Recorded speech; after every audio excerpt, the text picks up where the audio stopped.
اومدم فرودگاه الان فرودگاه و قرار 5 دقیقه دیگه برم سوار هواپیما بشم برم به سمت قشم.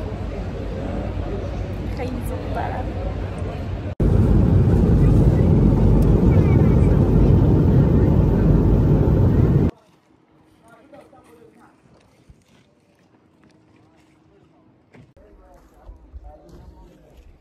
من رسیدم آموج و برق رفته. اصلا باورم نمیشه و خیلی گرمه چون اونجا خیلی منتظر قایق بودم. واقعا گرمه. الان فقط میخوام برم دوش بگیرم، دوش آب خنک. حالیم اینه که غذا دارم.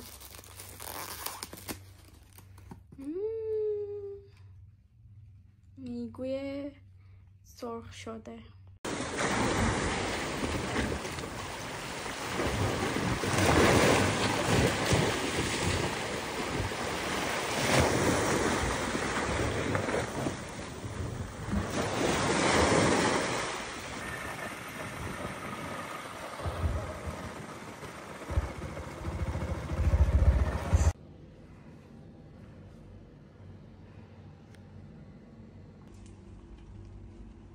اون اتاق منه.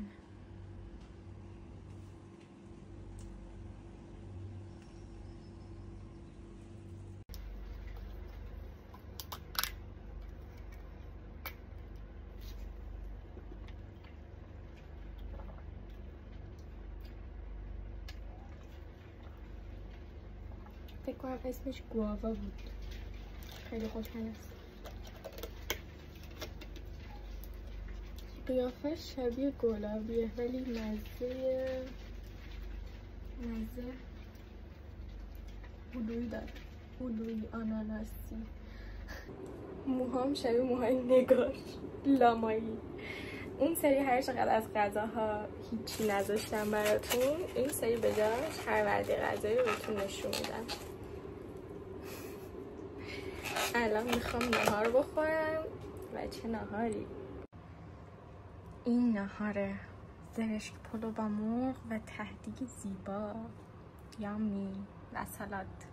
بهترین بخش غذا.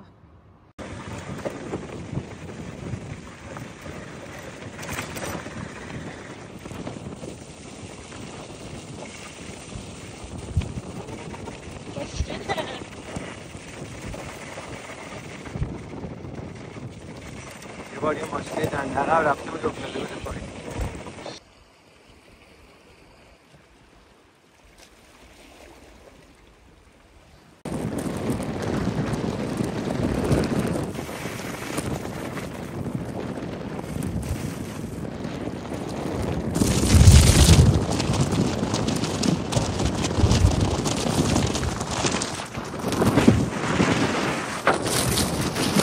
نهار امروز گوگولیه. یامی. ترشیه.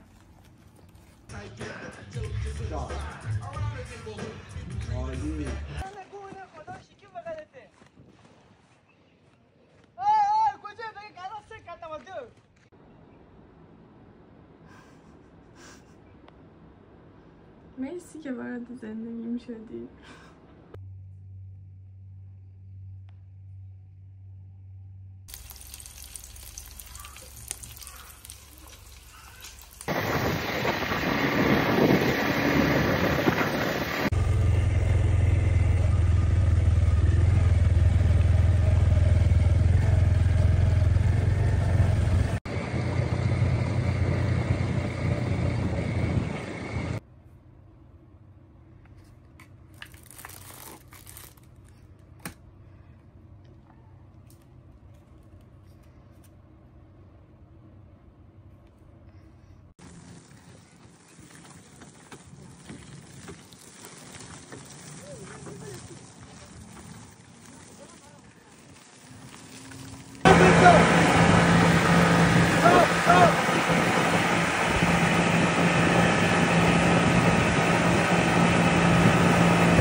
که اسمش جزیره است، این خونه که روی آبه، این که دلش خونه دریا، این که دل من کبابه.